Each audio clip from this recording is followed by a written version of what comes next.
village elder kona following. Wacha tu nikuambie ukweli. Hata yule wa nyumba 10 ama inaitwa aje pale nyumbani katika kijiji akona following. Hata mwenda wazimu pia akona following. Siku ya market day kuna wale wanachia. So kukua na crowd anywhere, anybody can have it. Anyone. Hatuna wasiwasi yoyote, hiyo ni demokrasia yao pia. Wawe tuna, lakini mahali penye tunasema mbona bado wanataka kutumia jina la ODM na huku wanavuruga. Yeah. So unasema kama katibu mkuu, wacha hao waendelee kukua na following. Mtu yeyote ako na following. Nimekuambia hata village elder. Unataka waache kutumia jina la ODM? Kama wako na sisi waje tutembee pamoja. Lakini kama wanatumia jina tu la ODM kupata gathering, hiyo pia very soon, it's not too long. Very soon. Mimi huambia watu tukiwa what will happen very soon? Ukweli utapatikana. Unajua wanatafuta kosa. Are you saying you people want them to stop using ODM name? It is reaching there.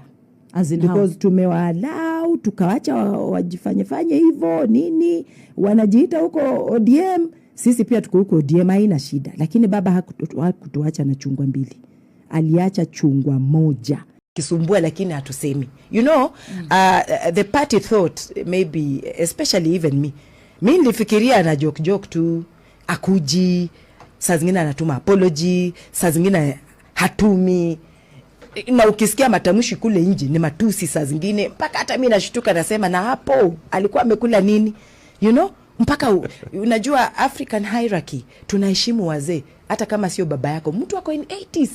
To me that's like granddaddy to so many and daddy to so many. Huwezi isema mediocre leadership nini, vitu kama hizo. So hiyo tayari nilikuwa naona hata tukijaribu kumend wataangalianaje. Ushatusi, ushadharau, ushasema uwezi serve under them indirectly. Hata kama ulianguka fasihi, amekuwa anatuambia kwa heri. Akia Mungu amekuwa anatuambia kwa heri. Juu akisema hawezi, sasa utatafuta lugha gani ingine uconvince mtu ati huyu mtu anaenda. Juu alisema mwenyewe hawezi fanya kazi under leadership yenye iko mediocre. Akona ile kwa kichwa yake mwenyewe mahali ametazama.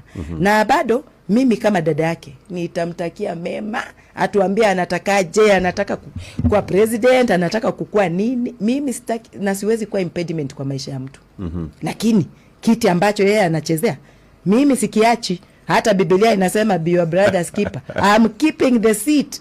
Na mtu yoyote akileta mate ati anataka hii kiti, nitamuuliza saa zile kulikuwa kumoto ulikuwa wapi?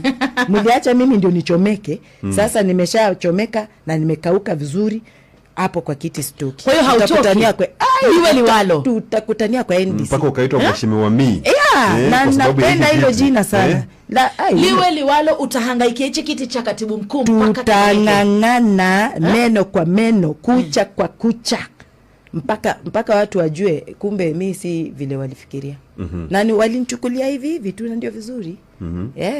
Najua kama bado uko mgeni ndio umeolewa juzi, unaonesha tabia zote nzuri.